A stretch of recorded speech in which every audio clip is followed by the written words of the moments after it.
We all belong to many groups. You're a member of your sociology class. You're a member of your family.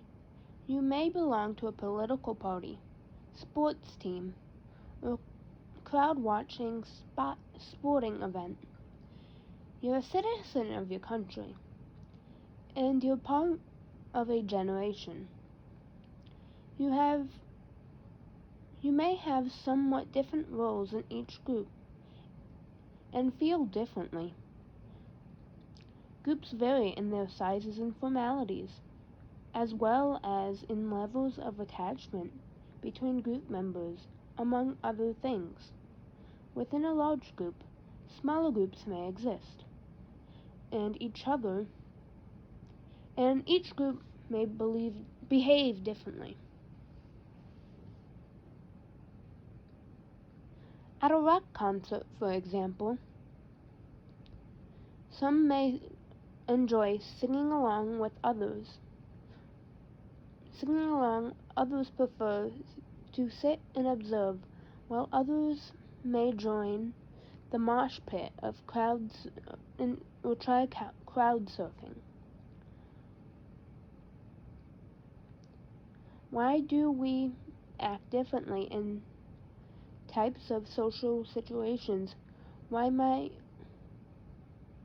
people of a single group exhibit different behaviors in the same situation? Why might people acting similarly not feel connected to each other, exhibiting the same behavior? These are some questions sociologists ask themselves as they study people in society. Okay, I'll just put this in. What is sociology? Sociology is the study of groups and group interactions, societies and social interaction, from a small personal groups to very large groups. A group of people who live in a defined geographical area, who interact with one another, and who share a common culture, is what sociologists call a society. Sociologists study all aspects and levels of society. Sociologists work from micro-level study, small groups, and individual interactions, while those using macro-level analysis look at trends among and between large groups and societies. For example, a micro-study might look at the accepted rules of conversation in various groups, such as among teenagers or business professionals. In contrast, a macro-analysis might research the way that language use has changed over time or in social media outlets.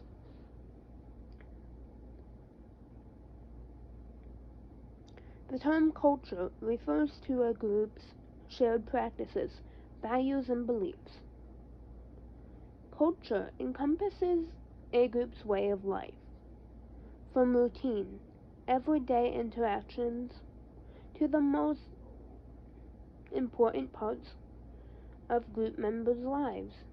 This includes everything produced by a society, including all the social rules. Sociologists often may study culture by using the sociological imagination, which pioneer socialist C. Wright Mills described as an awareness of relationship between a person's behavior and experience with the wider culture that shaped a person's choices and perception.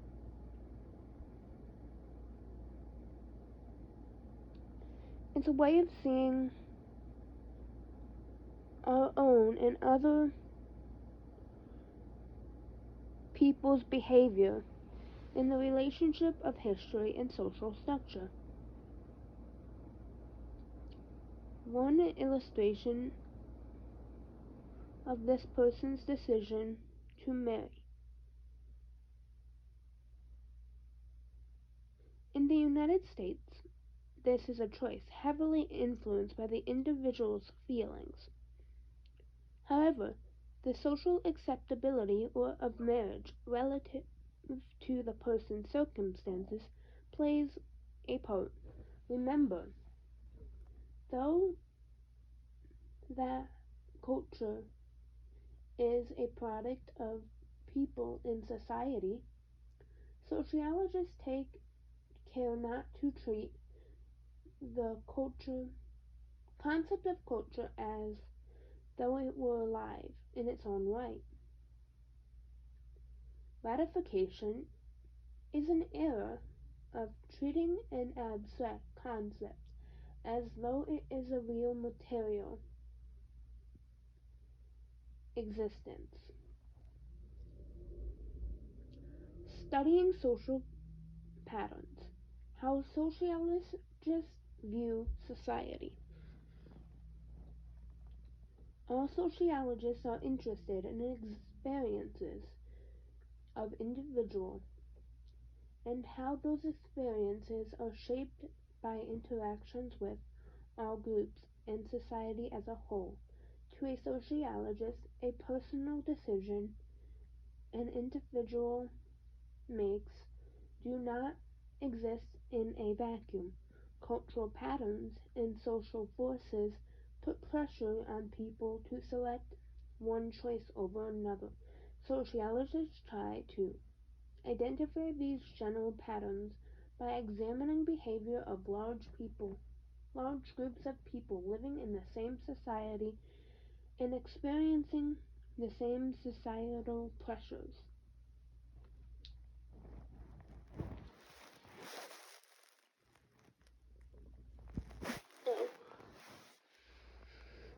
Change is in the U.S. family structure offer an example of patterns that sociologists are intended in studying.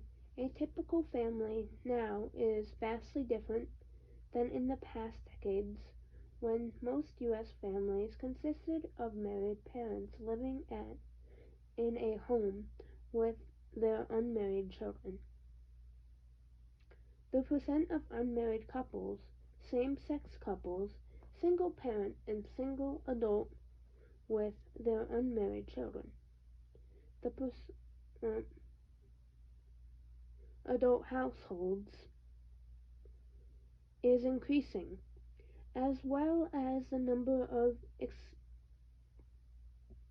expanded households in which extend family members such as grandparents, cousins, or adult children living together in a family house.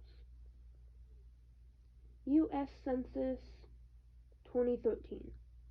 While mothers still make up the majority of single parents, millions of fathers also raise their children alone, and more than 1 million of these single fathers have never been married.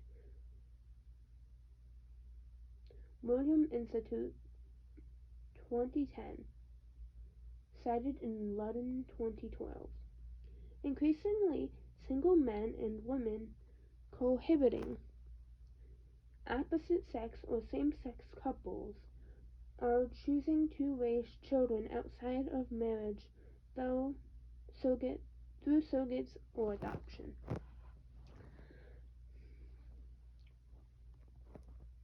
Some sociologists study social facts, which are laws, morals, values, religious beliefs, customs, fashions, rituals, and all of the cultural rules that govern social life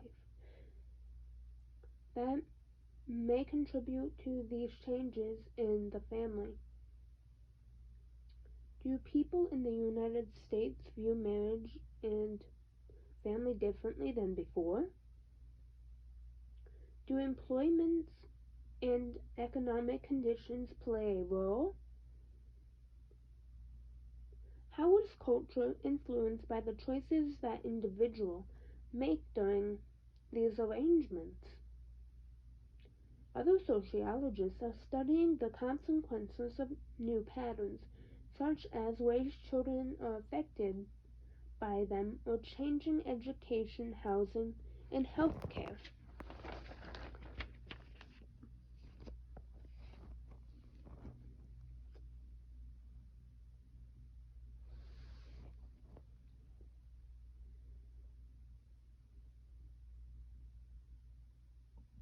Studying part and whole, how sociologists view social structure. A key basis of sociological perspective is the concept of individual and society is inseparable. It is impossible to study one without the other. German sociologist Norbert Elias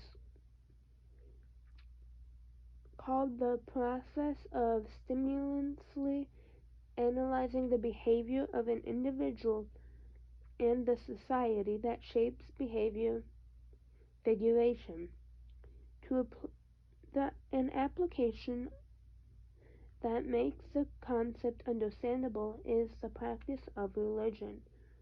While people experience their religions in a distinctly individual manner, religion exists in a larger social context. For instance, an individual's religion practice may be influenced on what the government dictates, holidays, teachers, places of worship, ritual, and so on. These influences underscore an important relationship between individual practices of religion and social pressures that influence the religion experience.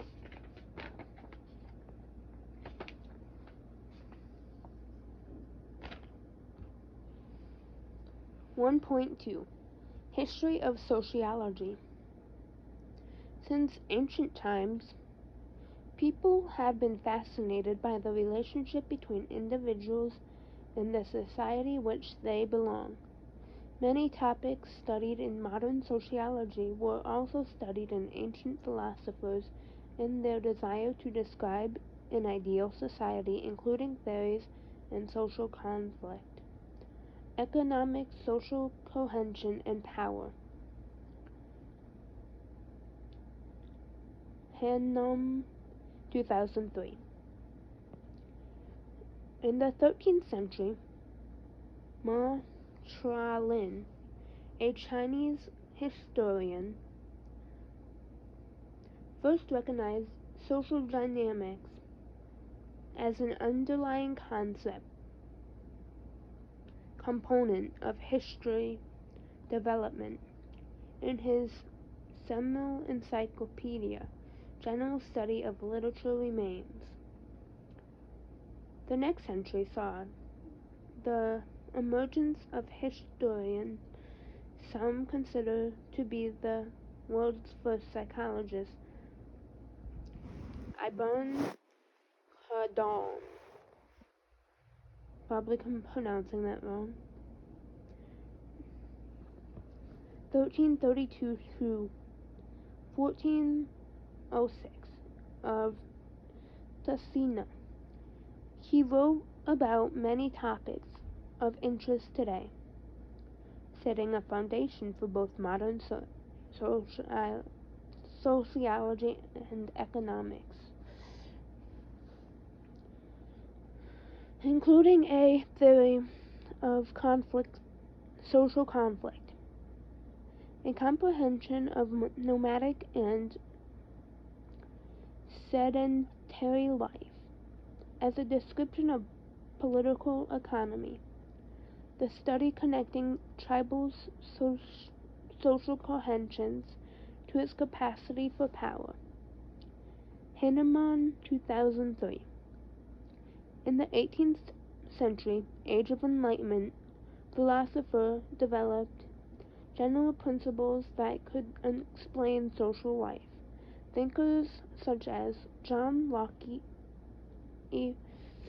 Voltaire, Immanuel Kant, Thomas Hobbes respond to what they saw as social ills by writing on topics that they hoped would lead to social reform. Mary Wollstonecraft, 1759 to 1797, wrote about women's conditions in society.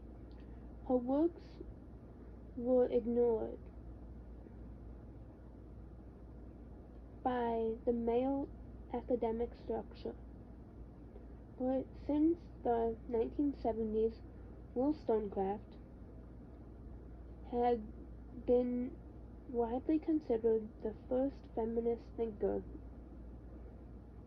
of consequence. The 19th century saw great changes with the Industrial Revolution, increased mobility, new kinds of employment. It was also a time for great social and political upheaval, with the rise of empires that exposed many people turned away from their traditional religious beliefs. The term sociology was first coined 1780 by a French essayist, Emmanuel Joseph Saiz, 1748 to 1836, in unpublished manuscript Vieux et al. 1999. In 1838, the term was reinvented by Auguste Comte, 1798 to 1857. That's 1798 to 1857. Comte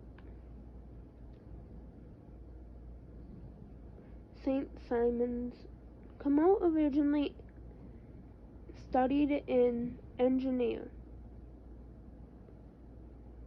but later became a pupil of social philosopher Claude Herin, a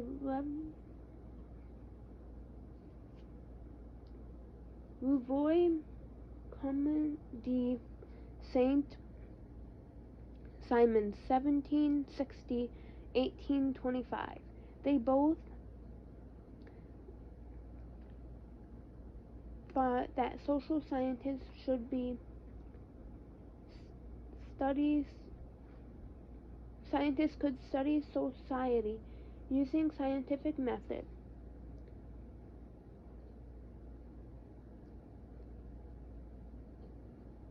He held that once scholars identified laws that govern society, sociologists could address problems as poor education and poverty.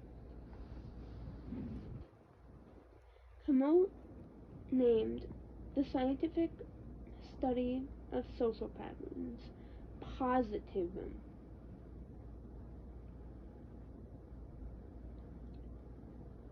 He described his philosophy in a series of books called The Course of Positive Philosophy, 1830-1842, A General View of Positivism, 1848. He believed that using scientific method to reveal the laws by which societies and individuals interact would usher a new positive age of history. While the field of terminology had grown, sociologists still believe in positive impact of their work.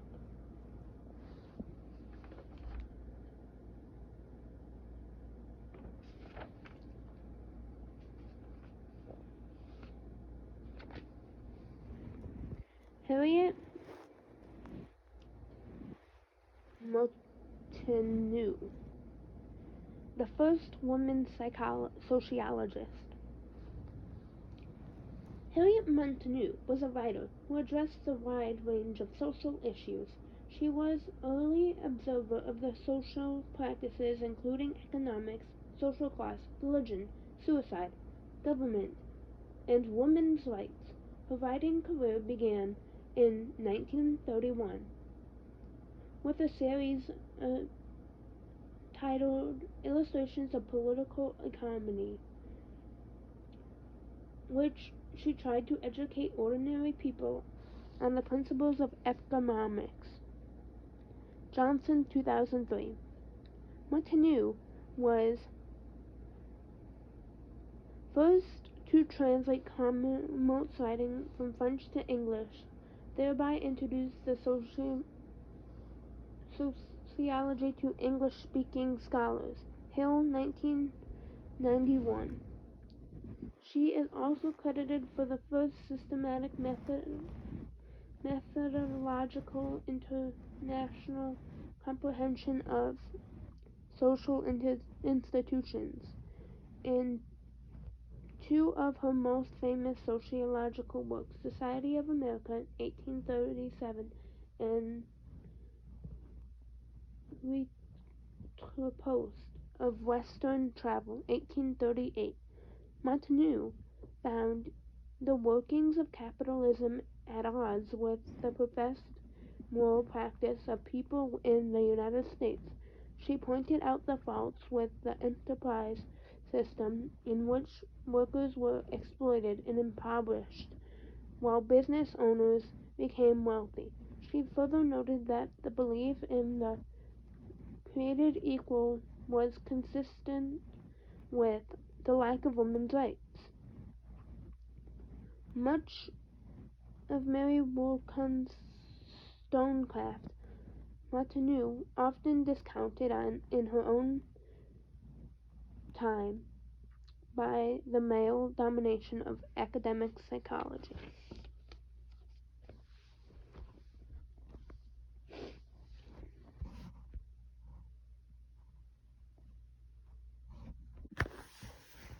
Karl Marx, 1883, was a German philosopher and economist. In 1848, Friedrich Engels, 1820 to 1895, co-authored the Communist Manifesto. This was a book most influenced political manuscripts in history. It also presented Marx's theory of sociology, which differed from Comte's persona. Marx rejected Comte's positivism. He believed in that society grew and changed as a result of struggles of different social classes over the means of production. At the same time, he was developing his theories of industrial revolution, and the rise of capitalism led to great dispute in wealth between owners and factories. Capitalism and economics system characterized by private or corporate ownership of goods, and that means to produce them, grew in many nations. Marx predicted that inequality of capitalism would become extreme, that workers would eventually revolt. This would lead to the collapse of capitalism, which was replaced by communism. Communism is an economic system under which there is no private or corporate ownership. Everything is owned communally and distributed as needed. Nice idea, but didn't work. Not in the book. Marx believed that communism was more suitable than capitalism. While his economics predictions may not have come true in the frame time he predicted, Marx's idea of social conflict leads to change in society is still one of the major theories of modern sociology. Herbert Spencer, 1820 to 1903. In 1873, the English philosopher Herbert Spencer published The Study of Sociology, the first book, with the term sociology as a title. Spencer rejected much of Comte's philosophy as well as Marx's theory of class struggle and his support of communism. Instead, he favored a form of government that allowed market forces to control capitalism. His work influenced many early sociologists, including Emile Durkheim, 1858 to 1917. Right? 1917, yes. George Simmel was a German art critic who wrote widely on social and political issues as well. Simmel took anti-positivism stance and addressed topics such as social construct, the function of money, individuals' identity in city life, and the European fear of outsiders.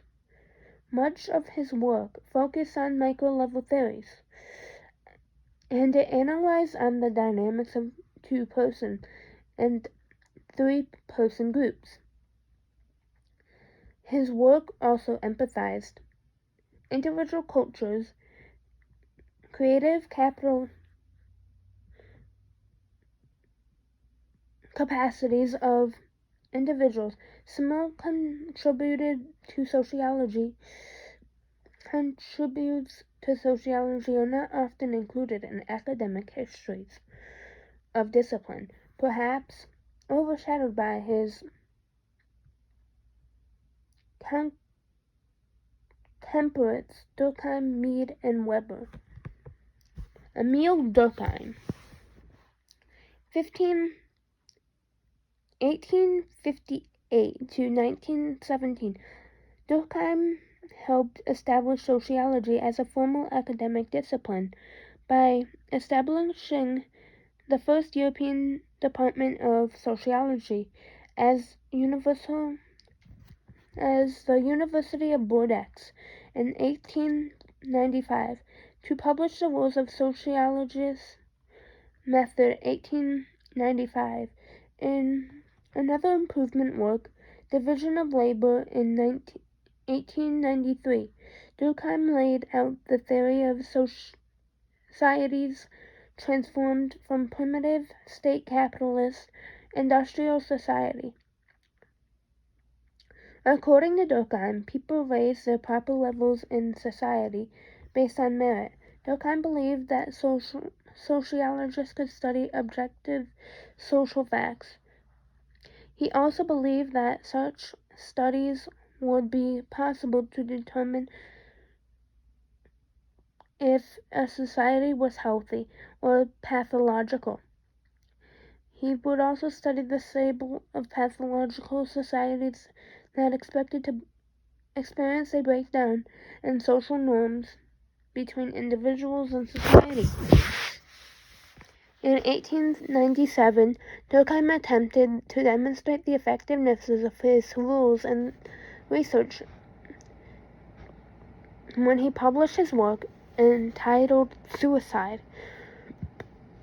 Durkheim explained the suicide statistics of different police districts to research difference between Catholic and Protestant communities.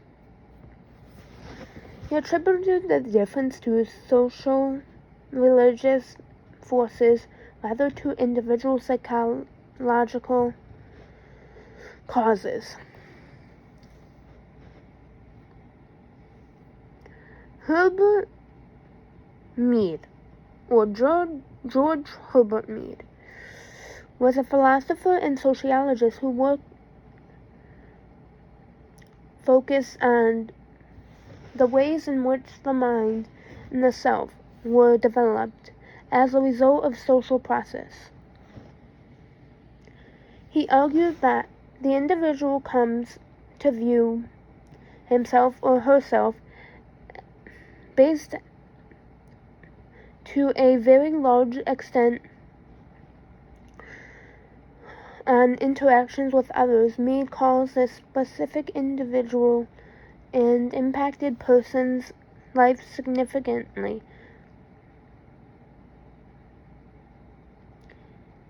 He also counterpolarized, I don't know how to pronounce that, generalized others and organized the generalized attitude toward a social group.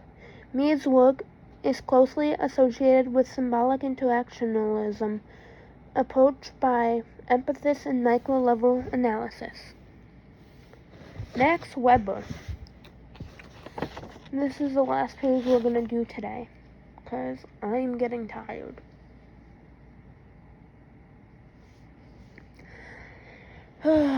Max Weber. Prominent scientist Max Weber established a sociology department in Germany and Ludwig Minelist University of Munich, 1919. Weber wrote on many topics related to sociology, including political change in Russia. Okay, I'm sorry. And social forces that affect factory workers. He is known for the Protestant ethic spirit of capitalism. That's his book. The theory of Weber sets forth in the book. Still controversial, but some believe Weber argued that the beliefs many Protestants, especially Calvinists, led to creation of capitalism. Others simply claim ideologies,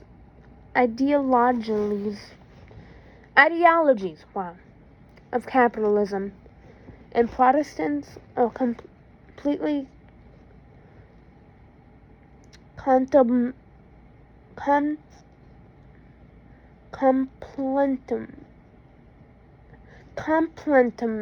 oh my god, I know this word, I just can't say it right now. Oh my gosh. Contemporary.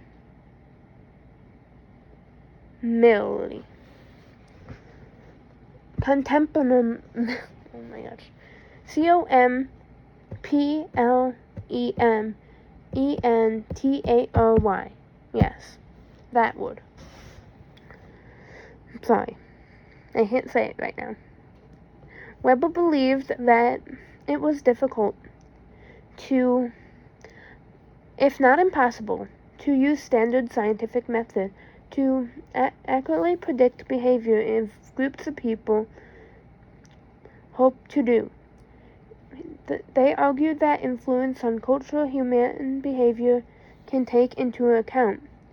This even applied to researchers themselves, whom believed should be aware of their own cultural bias and influence their research, which is very true. To deal with the problem, Weber and Dale Ferry introduced Verstehen,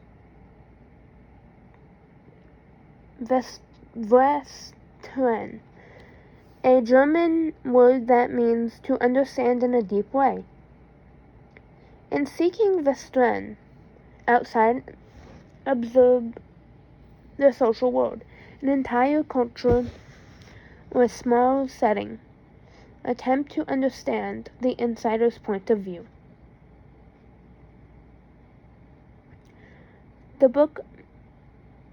In his book, The Nature of Sociological Action, 1922, Weber described sociology as striving to interpret the meaning of sociological action, thereby giving causal explanation in the way in which action proceeds and effects it produces. He and other like-minded sociologists proposed a philosophy of anti-positivism where social researchers would strive to subjectively as they worked to represent social process, cultural norms, societal values. This approach led to research methods whose aim was not generalized or predicted, traditional in science, but systematically gained in depth understanding of social worlds. In different approaches to research based on positivism or anti-positivism, often considered the foundation of differences found today between quantitative sociology and qualitative sociology. Quantitative sociology uses statistical methods such as surveys with a large numbers of participants. Researchers analyze data using statistical techniques to see if they can uncover patterns of behavior. Qualitative sociology seeks to understand human behaviors by learning about it through the depth of interviews, focus groups, and analysis of content sources like books, magazines, journals, and popular media.